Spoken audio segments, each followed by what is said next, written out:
नमस्कार दोस्तों, मैं देवेंद्र साहू स्वागत करता हूं आप सभी का आपके अपने YouTube चैनल देवगीत क्लासेस पर। दोस्तों, आज की क्लास में हम लोग घातांक तथा करनी चैप्टर के अंतर्गत में टाइप 4 और टाइप 5 के प्रश्नों को कवर करने वाले हैं। इससे पहले का जो घातांक और करनी का जो नियम था और टाइप 3 के प्रश्न 1, 2, 3 ये सभी टाइप के कवर हो चुके हैं। तो अगर आप उस सभी क्लास को नहीं देखे हैं तो चैनल के प्लेलिस्ट में जाइए और वहाँ से आप घातांक एवं करनी के नियम के बाद से सभी वीडियो हैं वो सबको देखिए उसको। तो चलते हैं क्लास को स्टार्ट करते हैं इन सब प्रश्नों के साथ। अगर आप इस चैनल पर नए हैं तो चैनल को सब्सक्राइब कीजिएगा, वीडियो अच्छा लगेगा तो वीडियो को लाइक कीजिएगा, ज़्यादा से ज़्यादा शेयर कीजिएगा और अगले नोटिफिकेशन के लिए बेल आइकन को क्लिक करके रखिएगा ताकि आपको तुरंत से पहले नोटिफिकेशन मिल जाए। क्लास को स्टार्ट किया जाए इन सब प्रश्नों के साथ और देखते हैं कि अपने पास एग्ज़ाम में क्या क्या प्रश्न है। यहाँ से पहले टाइप 4 को सॉल्व करते हैं। कुछ नहीं है, जैसा हमको जो नियम पता है उसी के अंतर्गत में अपने को सॉल्व करते जाना है। क्या लिखा है? यदि x = 8, y = 4, z = 27 तो मेरे को किसका मान बताना है? x⁻⁻2/3 × y⁻³ × z⁻1/3 का वैल्यू बताना है। तो सॉल्व किया जाए, किसका वैल्यू बताना है? बोले x⁻⁻2/3 x⁻⁻2/3 × y⁻3/(z⁻1/3)। अब अपने को दे दिया है कि x क्या है? 8 है, y 4 है, z 27 है। तो चुपचाप मान को रखते हैं। क्या आएगा यहाँ से? x का मान कितना है? 8 टू दी पावर क्या चल रहा है? 2/(-2/3)। y का वैल्यू कितना है? 4 to the power -3/2 into z to the power क्या है? z का कितना है वैल्यू? 27 और उसका पावर कितना है? 1/3। इसको किस रूप में लिखा जा सकता है? 2 टू दी पावर 3 के रूप में। किसको बोल रहे हैं? 8 को। तो 2 टू दी पावर 3 उसका भी पावर कितना है? -2/3 इंटू इसको कैसे लिखा जा सकता है? 2² उसका भी पावर कितना है? -3/2। इसको लिख सकते हैं अपन 3³ के रूप में, फिर ये -1/3 उसके घात में।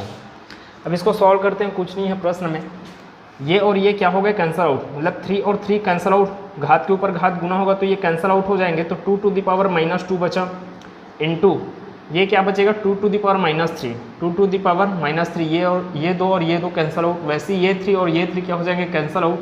तो इंटू 3 टू दी पावर -1 बचेगा। ये तक क्लियर है। अब आधार समान है तो घात क्या हो जाते हैं? जुड़ जाते हैं। तो -2 -3 कितना होगा? -5। तो 2 टू दी पावर -5 यहाँ से कितना आया? 2 to the power -5 into 3 to the power -1। इसको आगे सॉल्व करेंगे तो इसको कैसे लिख सकते हैं? 1/2 to the power 5 into 1/3 to the power 1 है ना। -1 है बटे में, उसको घात के रूप में लिखेंगे तो 3 टू दी पावर +1 हो जाएगा। तो 3 टू दी पावर +1 मतलब कि सिर्फ क्या हो गया? ये 1/3। इसको कैसा लिखा जा सकता है? किस रूप में दिया है अपने पास आंसर? ऑप्शन किस रूप में दिया है? ये कितना होगा? 1/2 टू दी पावर 5 है तो 1 कितना हो गया? ये 32 इंटू 1/3। तो इसको सॉल्व करेंगे। 3 दूनी 6, 3 तिया 9, 3 दूनी 6, 3 तिया 9। तो यहाँ से कितना बच गया अपने पास? 1/96। 1/96 क्या आ रहा है? इस प्रश्न का उत्तर आ रहा है। तो आपका कॉन्सेप्ट क्लियर होना चाहिए इसके लिए, है ना। सरल चीज़ें हैं, कॉन्सेप्ट क्लियर होगा तभी आप सही आंसर दोगे। जैसे कि आप देख रहे होंगे 1/96 है, एक ऑप्शन है आपका 96। अगर आपका कॉन्सेप्ट क्लियर नहीं है तो ऊपर नीचे कर डालोगे और ये 1/96 को 96 ला दोगे। तो ये सब गलतियाँ होता है अगर कॉन्सेप्ट क्लियर नहीं है तो इतने का स्क्रीनशॉट लीजिए। अगले प्रश्न में चलते हैं फिर। तो दूसरे प्रश्न को देखते हैं जो कि कहाँ पे आया है? CGTT 2017 में आया। यदि 2 to the power x + 3 to the power y = 17 और क्या चीज़ दिया है? 2 to the power x + 2 - 3 to the power y + 1 = 5 है। तो मेरे को इसको सॉल्व करके बताना है कि x और y का वैल्यू क्या आ रहा है। इसका 2 तरीका है सॉल्व करने का। 2 तरीका कैसे पता चला है आपको कि x और y का वैल्यू बताना है? एक तो आप इसको सिस्टमेटिक सॉल्व कीजिए, है ना, समीकरण बनाकर। या तो फिर चुपचाप क्या कर लीजिए, ऑप्शन से मान को उठाइए और यहाँ पर रखिए और देखिए कि वो सेटिस्फाई कर रहा है कि नहीं कर रहा है। 2 to the power x plus 3 to the power y equals to 17, एक इक्वेशन ये है, और एक इक्वेशन क्या है 2 to the power x plus 2 और minus 3 to the power y plus 1 equals to 5। अब देखिए अगर x और y का वैल्यू ये रहता 2 और 3, तो अगर वो x का वैल्यू 2 और y का वैल्यू 3 रहता तो मैं x के जगह 2 रखता और y के जगह अगर मैं 3 रखा तो वो इक्वल्स टू किसके आना चाहिए, 17 के। x के जगह में 2 रखा, y के जगह में 3 रखा, और इसको पूरा सॉल्व करने के बाद वो कितना आना चाहिए फिर 5। तो करके देखते हैं, ऑप्शन एलिमिनेटिंग मेथड बोला जाता है इसको, है ना। तो ये क्या है आपका 2 रखे x के जगह, तो 2 का घात 2 मतलब 4 प्लस 3 का घात 3, 3 का घात 3 कितना देता है आपको 27, 27 4 कितना होता है 31, मतलब ये ऑप्शन आ गया 17 यहाँ पर है ना, इधर 31 आया, मतलब कि ये वाला ऑप्शन आपका सही नहीं हो सकता। इतना क्लियर है। ये वाला ऑप्शन को चेक करते हैं, x के जगह में क्या है -2 है ना, y के जगह में क्या है 3 है, तो 3 का घात 3 कितना हो गया 27, 2 का घात -2 कितना होगा आपका 1/4, 2 का घात -2 को आप कैसे लिख सकते हो 1/2 का घात 2 के रूप में, मतलब कि 1/4। अब 1/4 है प्लस यहाँ पर 27 है, तो किसी भी कंडीशन में आपका 17 नहीं आ सकता, मतलब कि ये वाला ऑप्शन भी सही नहीं होगा। इस ऑप्शन को चेक किया जाए 3 और 2 को, अभी मैं एक ही इक्वेशन से सॉल्व कर रहा हूँ ना, अगर ये सेटिस्फाई हो गया तो उसी ऑप्शन को मैं इसमें रख के देखूंगा, तो ये भी सेटिस्फाई होना जरूरी है। x इक्वल्स टू 3 और y इक्वल्स टू 2 है, 2 टू दी पावर 3 मतलब कि अपने पास 8, 3 टू दी पावर y का वैल्यू कितना बोल रहे हो आप 2 बोल रहे हो, तो 3 टू दी पावर 2 मतलब कि 9, तो 8 प्लस 9 आपका कितना आता है 17। क्लियर इतना, मतलब कि मेरे को अभी समझ में आ रहा है इस इक्वेशन के सेटिस्फेक्शन से कि क्या हो रहा है, ऑप्शन सी यहाँ पर सही हो सकता है करके। अगर ये ऑप्शन सी सही है एकदम, तो जो मान आया है 3 और 2 वो सेटिस्फाई करना चाहिए यहाँ पर भी। तो 2 का घात 3, x का मान 3 बोले ना, तो 3 प्लस 2 कितना आ गया 5, मतलब 2 का घात 5, 2 का घात 5 मतलब कि 32, यहाँ पे आया हुआ है 32, -3 है, y का वैल्यू कितना बोले 2, 2 और 1 3, 3 का घात कितना होता है 3, 3 का घात 3 मतलब कि 27, 32 में आप 27 को घटाओगे कितना आ जाता है 5, मतलब कि मेरे को समझ में आ गया कि इस प्रश्न का उत्तर क्या होगा, ऑप्शन नंबर सी इस प्रश्न का उत्तर होगा। बहुत आसान तरीका था, ये बेस्ट तरीका है ना, ऑप्शन एलिमिनेटिंग मेथड। अब ये सब आपको कैसे पता चलेगा कि मेरे को ये सब प्रश्न ऐसे करना है करके, तो आप जब प्रैक्टिस कर डालते हो बहुत ज़्यादा, है ना, तो आपके दिमाग में ये फिर ये क्लिक करता है कि इसको इस मेथड से भी सॉल्व कर सकते हैं करके। फिलहाल इसको देखते हैं, बेसिक मेथड से अगर आपको सॉल्व करना रहा इसको तो कैसे सॉल्व कर सकते हैं। 2 to the power x plus 3 to the power y equals to 17 है, इसको एक एक ठोक को करते हैं, ये समीकरण 1 है, इसको आगे बढ़ाते हैं ये वाले को, तो ये 2 to the power x into 2 to the power 2 minus 3 to the power 1 into 3 to the power y into 3 to the power 1 equals to कितना मिल गया अपने को 5 यहाँ पर। तो यहाँ से देखते हैं कि समीकरण 1 में 2 टू द पावर x का वैल्यू कितना आ सकता है 17 minus 3 to the power y, 2 to the power x के जगह क्या लिख सकते हैं 17 minus 3 to the power y, समीकरण 1 से ना, तो 2 टू द पावर x के जगह क्या लिख दिए 17 minus 3 to the power y into क्या चल रहा है अपने पास 2 to the power 2, 2 to the power 2 minus ये क्या है अपना 3 to the power y into 3 equals to 5। आगे इसको सॉल्व करेंगे तो ये कितना मिल रहा है, ये 4 हो गया ना, 17 चौक आपका कितना होता है 68, 17 चौक 68, इस 4 का गुना इससे करेंगे तो ये कितना होगा -3 to the power y into 4 minus 3 to the power y into 3 equals to 5। आगे 68, ये कितना हो जाएगा, ये 4 है ये 3 है और दोनों माइनस में है, तो ये -4 -3 कितने हो जाएंगे -7, तो -7 into 3 to the power y, -7 into 3 to the power y equals to क्या मिल गया 5। यहाँ से इसको उस पार पक्षांतर कर दो, 5 को इधर ला दो, तो 68 माइनस 5 कितना हो गया 63 इक्वल्स टू क्या हो गया 7 into 3 to the power y। तो ये कितना हो गया 7 नियम 63 है ना, 9 हो गया। इस 9 को कैसे लिख सकते हो 3 के घात 2 के रूप में। इधर क्या चल रहा है 3 का घात y, तो घातों की तुलना से आपको क्या मिल रहा है y बराबर 2 मिल गया। घातों की तुलना से क्या मिल गया यहाँ पर y बराबर 2 मिल गया। अब y बराबर 2 मिल गया, इस y के मान को आप किसी भी समीकरण में रख दो। y बराबर 2 मिल गया, इसमें रख देते हैं समीकरण 1 में, इसलिए समीकरण 1 से क्या हो जाएगा 2 का घात x, फिर प्लस है 3 का घात y बोले ना, 3 का घात 2, 3 का घात 2 मतलब कि 9, 3 का घात y है, y के जगह में अपन 2 रख दिए, बराबर कितना है 17 है। यहाँ से कितना आएगा 2 का घात x बराबर 17 माइनस 9, 17 माइनस 9 मतलब कि 8, 8 मतलब कि 2 का घात 3, 2 का घात 3, यहाँ पर 2 का घात x, घातों की तुलना से आपको क्या मिलने वाला है x बराबर 3, तो x बराबर 3 मिल गया, y बराबर 2 मिल गया। ये सिस्टमेटिक अप्रोच है जो आप स्कूल मेथड लगाते हो। अब ये स्कूल मेथड है, और अपन जो अप्रोच लगाए पहले वो है अपना मेंटोस मेथड, मतलब दिमाग की बत्ती को क्या कर दे जला दे, ऐसा वाला। तो ये हो गया अपना क्या चीज़, प्रश्न दूसरा का सॉल्यूशन अपने को क्या मिल रहा है x equals to 3, y equals to 2।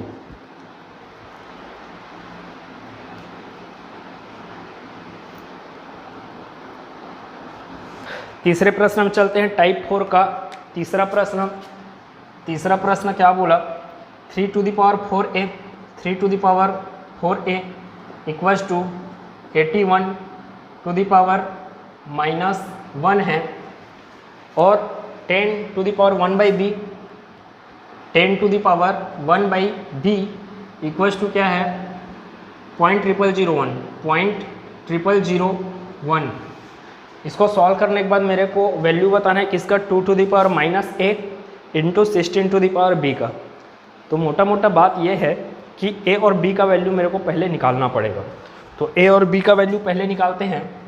कैसे निकालेंगे, यहाँ से 3 to the power 4a, 3 to the power 4a equals to, इसको कैसे लिखा जा सकता है 3 टू द पावर 4 के रूप में। 81 क्या होता है 3 का चौथा घात होता है ना, तो 3 to the power 4, 3 to the power 4 और उसका भी पावर क्या है -1, मतलब 3 टू द पावर -4 हो गया ये।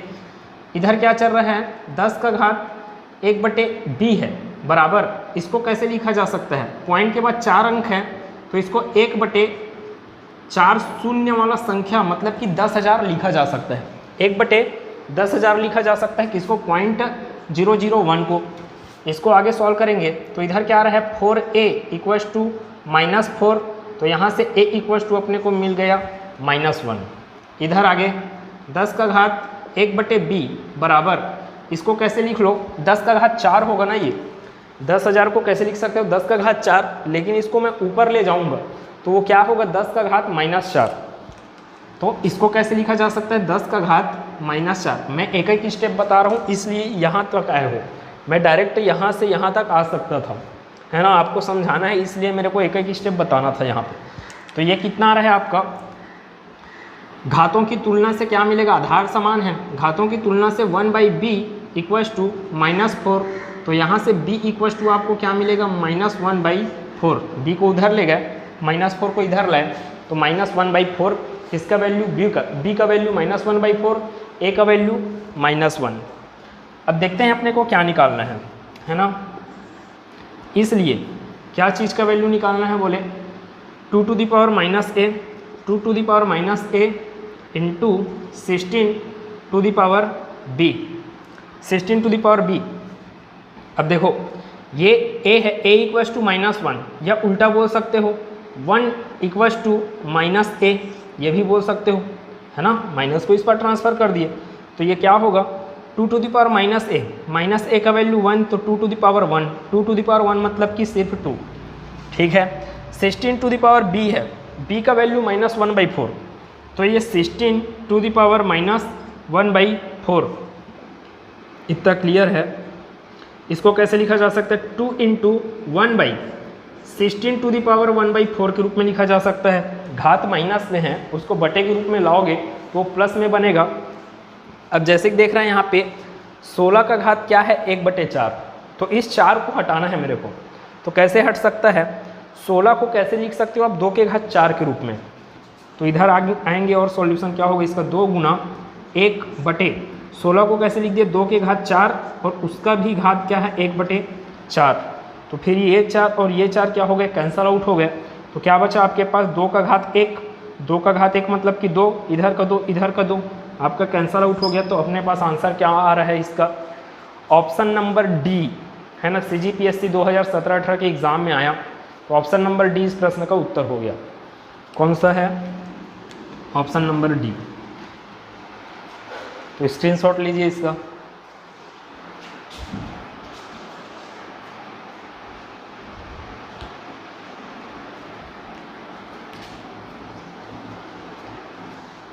चौथे प्रश्न में चलते हैं।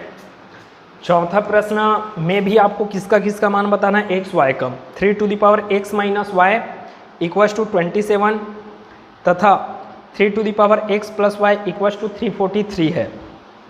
सिस्टमेटिक तरीके से अगर इसको सॉल्व करोगे तो फिर 3x - y = 3 है ना। 27 मतलब कि 3 मतलब घातों की तुलना से क्या आएगा x - y = 3, ये एक समीकरण हो गया।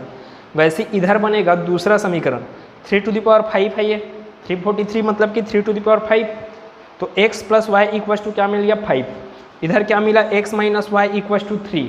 दो समीकरण है, दो अननोन है, दोनों समीकरण को आप प्रतिस्थापन विधि से सॉल्व करो चाहे विलोपन विधि से, आपको x और y का मान मिल जाएगा। या इसका जो आसान तरीका है x और y का मान निकालना है, चुपचाप ऑप्शन एलिमिनेटिंग मेथड से बनाइए। अगर x का मान 3 होता, y का मान 5 होता, तो ये 3 - 5 कितना हो गया -2।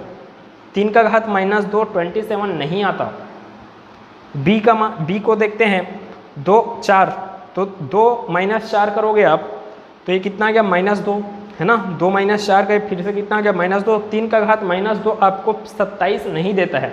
3 का घात 2 रहता तो भी 27 नहीं आएगा, 3 का घात -2 था तो भी 27 नहीं आता है वो। सी के बारे में देखते हैं 4 और 1, 4 - 1 कितना या 3, 4 - 1 3, 3 का घात 3 मतलब कि 27। तो ये तो सेटिस्फाई किया, मतलब कि ये ऑप्शन हो सकता है।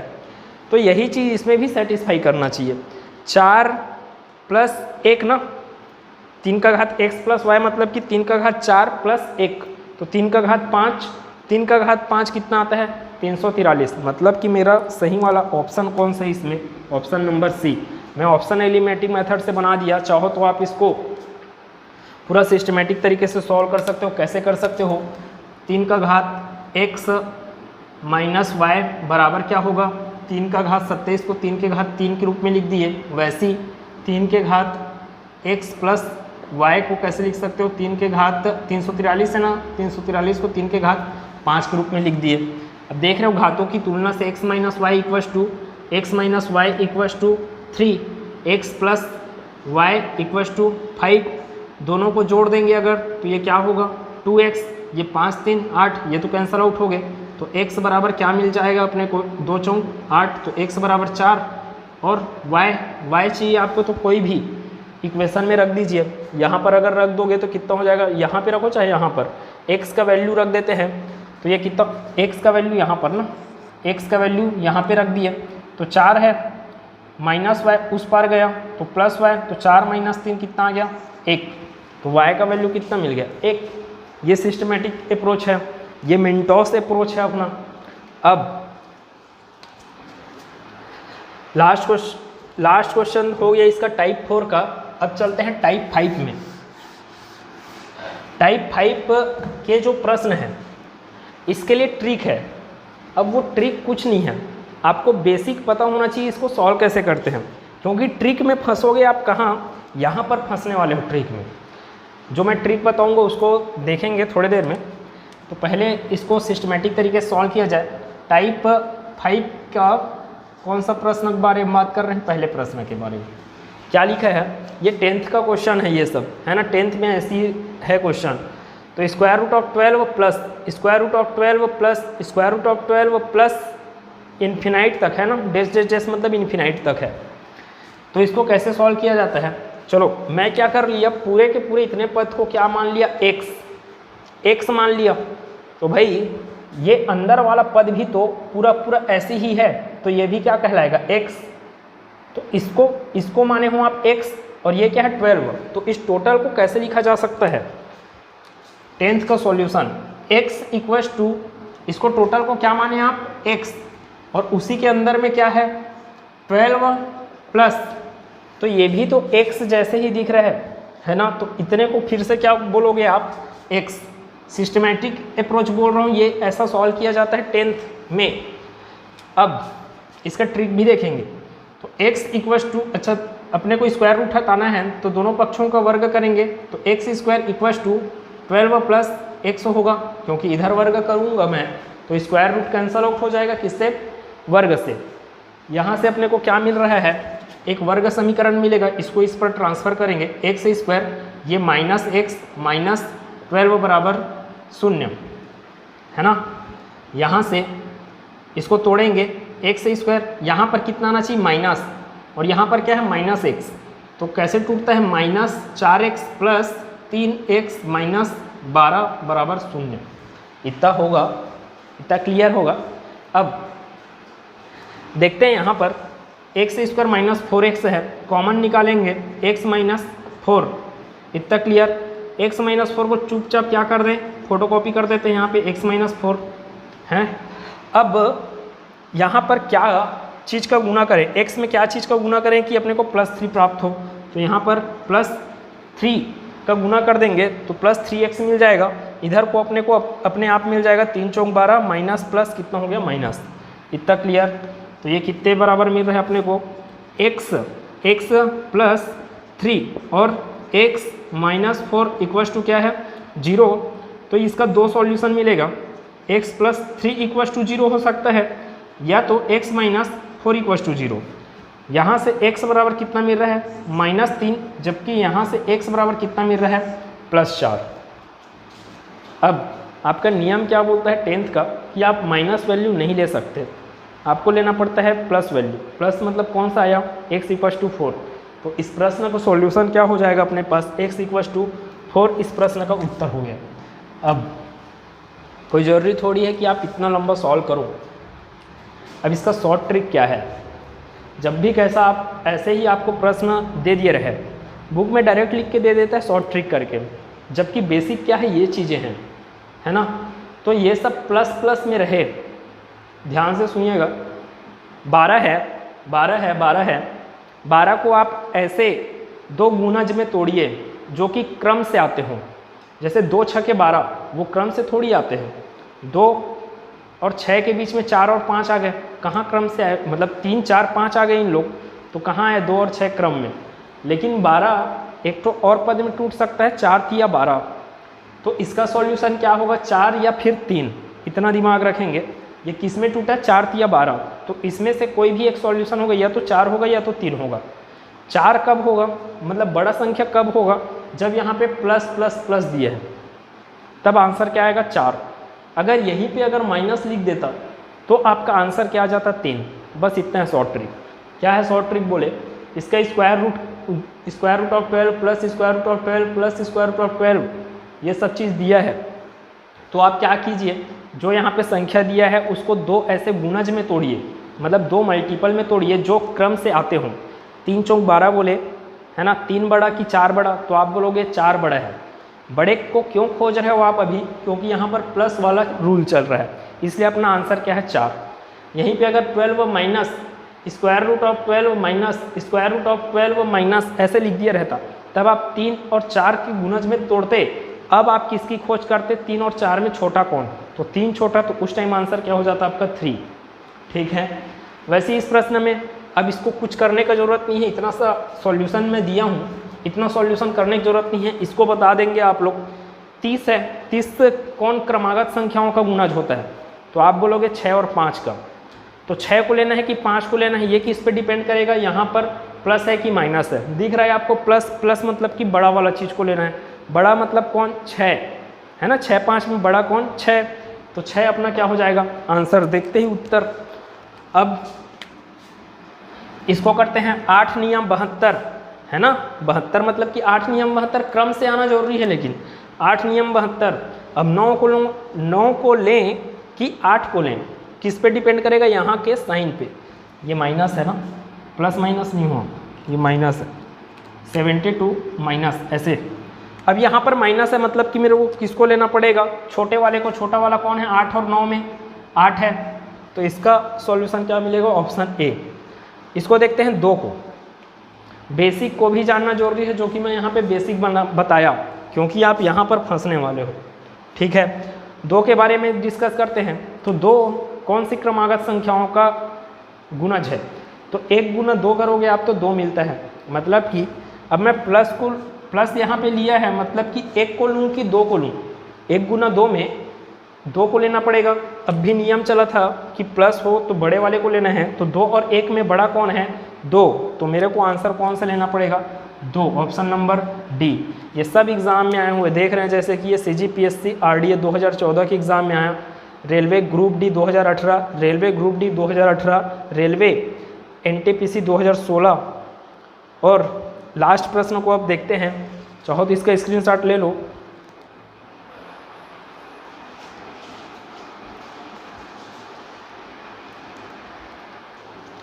तो लास्ट प्रश्न को देखते हैं।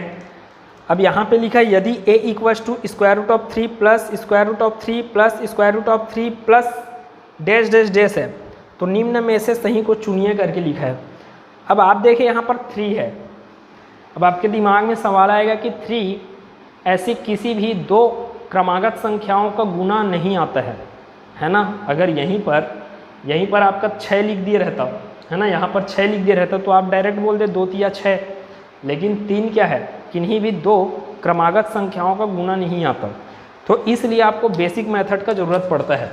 तो a इक्वल्स टू क्या दिया है, a equals to square root of 3 plus square root of 3 plus, मतलब ये भी तो a जैसा ही दिख रहा है ना। तो इसको कैसे सॉल्व किया जाएगा, a equals to square root of 3 plus a, basic method से चल रहे हैं, तो यहाँ से a square equals to 3 plus a, दोनों पक्षों का वर्ग किए, a square minus a minus 3 equals to 0, पक्षांतर कर दिए तो इतना मिलेगा। अब इसको आप ऐसे तोड़ते हो कि उसका गुना क्या मिले, आपको 3 मिले। अब यहाँ पर 3 तो किसी का गुना में आएगा नहीं, मतलब 3 कम 3 तो हो सकता है, लेकिन 3 और 1 का अंतर या योग आपका 1 नहीं आता। 3 और 1 का अंतर या योग आपका 1 थोड़ी आ जाएगा।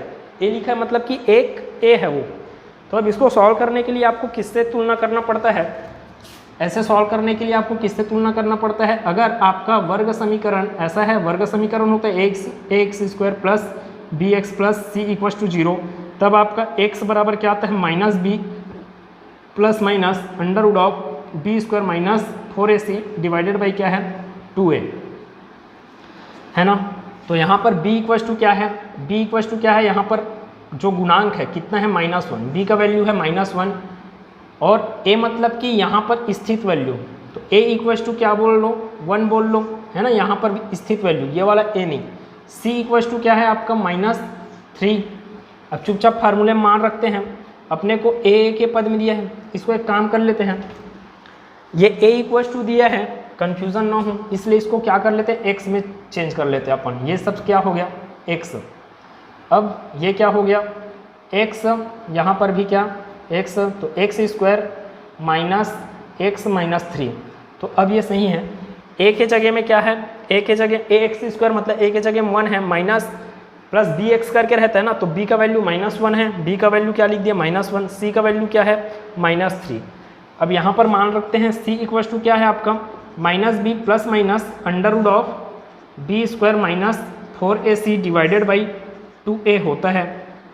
तो मान रखा जाए तो x बराबर कितना मिलेगा अपने को, -b मतलब कि -1 माइनस -1 मतलब कि +1, तो यहाँ पर कितना आएगा, +1, तो ये 1 plus minus under root of b square मतलब कि -1 स्क्वायर माइनस 1 स्क्वायर मतलब कि 1 माइनस 4ac, तो 3 एकम 3 और माइनस में है ये, और ये माइनस में तो प्लस हो जाएंगे, 4 तिया कितना हो जाएगा, 12, 4 का गुना ए से करोगे 4 एकम 4, फिर 4 का गुना -3 से करोगे 4 तिया 12, माइनस है प्लस, तो ये कितना आ गया 12, 1 प्लस रूट 12 मतलब 1 प्लस 12।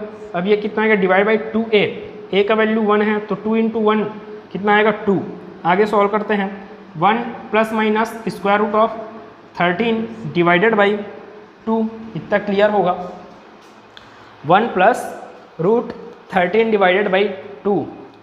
अब देखते हैं रूट 13 का वैल्यू क्या आएगा। अब ये सवाल है आपके पास कि रूट 13 का वैल्यू क्या आएगा। देखो आपको पता है कि रूट 16 अगर ये रहता, रूट 16 रहता मतलब कि 4 आता, रूट 9 रहता मतलब कि 3 आता, तो इसका वैल्यू क्या आएगा 3 और 4 के बीच में आएगा, इतना कन्फर्म है। 3 और 4 के बीच में आएगा, इतना कन्फर्म है। 9 से ये 4 ज़्यादा है, 16 से ये 3 कम है, तो हम मान लेते हैं कि कितना आता है बीचों बीच में, 3 से ज़्यादा और 4 से कम, मतलब 3.5 मान लो आप, 3.5 मान लो, तो ये कितना आ रहा है, इसको 3.5 मान लो तो कितना आ रहा है 1 प्लस माइनस 3.5 बटे 2 बोले x बराबर, है ना, अप्रॉक्स चल रहे हैं हम लोग क्योंकि अपने को आंसर निकालना है। देखो x इक्वस टू, यहाँ पर a इक्वस टू लिखा है जिसको मैं x के पद में चेंज कर दिया था। a इक्वस टू 3 नहीं हो सकता, आपका x इक्वस टू एकदम बराबर वैल्यू थोड़ी आया है, तो ये वाला ऑप्शन नहीं हो सकता है। इसको देखते हैं तो कितना आ रहा है ये, अगर प्लस लूँगा मैं तो ये कितना आएगा 4 दशमलव, प्लस अगर लिया तो ये कितना आएगा 4.5 बटे 2, है ना, 3.5 प्लस 1 कितना आएगा आपका 4.5 डिवाइडेड बाई 2। अब ये कितना हो जाएगा 2.25, 4.5 डिवाइडेड बाई 2 अपना कितना आएगा 2.25। ठीक, इतना क्लियर है। और अगर मैं इसको माइनस लिया, इसी को माइनस लिया तो 1 माइनस 3.5 मिलेगा, 1 माइनस 3.5 या तो फिर इसको 1.0 बोल सकते हो, 2.5 किसका माइनस का, क्योंकि माइनस में है ये, तो ये कितना आएगा एक वैल्यू किसका है, कितना आएगा इसका -2.5 डिवाइडेड बाई 2, तो इसका वैल्यू कितना आएगा -1.25। ठीक है, इतना क्लियर होगा। तो अपने को x का वैल्यू कितना मिल रहा है, प्रश्न में x के जगह क्या लिखा है a करके लिखा है ना, मैं भले इसको x लिख दिया हूँ, तो ये क्या चीज़ आएगा, x का वैल्यू 2.25 और x का वैल्यू कितना आ रहा है -1.25। माइनस अपने को आंसर होता नहीं है, प्लस कितना आ रहा है अपने पास 2.25, तो 2.25 मतलब कि 2 और 3 के बीच में होना, 2 से बड़ा होना और 3 से छोटा होना। तो ये क्या चीज़ है, a का वैल्यू क्या आएगा आपका 2 से बड़ा, है ना, तो ये 2 ग्रेटर देन 2 और लेस देन 3, तो ये क्या हो जाएगा, किसके बीच आएगा वैल्यू अपना 2 और 3 के बीच में, तो ऑप्शन नंबर ए अपना बिल्कुल करेक्ट आंसर हो जाएगा। तो इतना सारा प्रश्न अपन लोग कवर किए आज के क्लास में। टाइप 4 और टाइप 5 के प्रश्नों में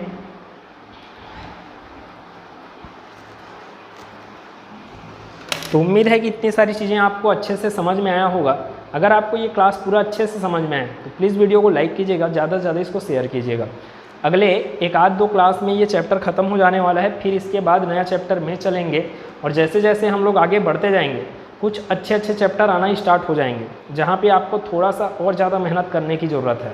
तो ये सब बेसिक चैप्टर है। मैं सबसे पहले गणित में वी बॉडमस रूल को पढ़ाया हूँ। सबसे पहले 2 क्लास वी बॉडमस रूल था, उसके बाद से हम लोगों का मैथ से स्टार्ट हुआ। उसके बाद से नंबर सिस्टम का कम से कम मैं 22 क्लास वगैरह लिया नंबर सिस्टम का, और नंबर सिस्टम के बाद में ये सब चीज़ें अपन लोग कवर कर रहे हैं। इसके आगे आपका सरलतम भिन्न आएगा, उसके आगे आपका सरलीकरण है, सरलीकरण के आगे आपका HCF LCM है। ये सब चैप्टर 1 बाई 1 अपन लोग कवर करने वाले हैं। तो उम्मीद है कि ये क्लास बहुत अच्छे से समझ में आ रहा होगा आप लोगों को। तो मिलते हैं नेक्स्ट क्लास में, तब तक के लिए धन्यवाद।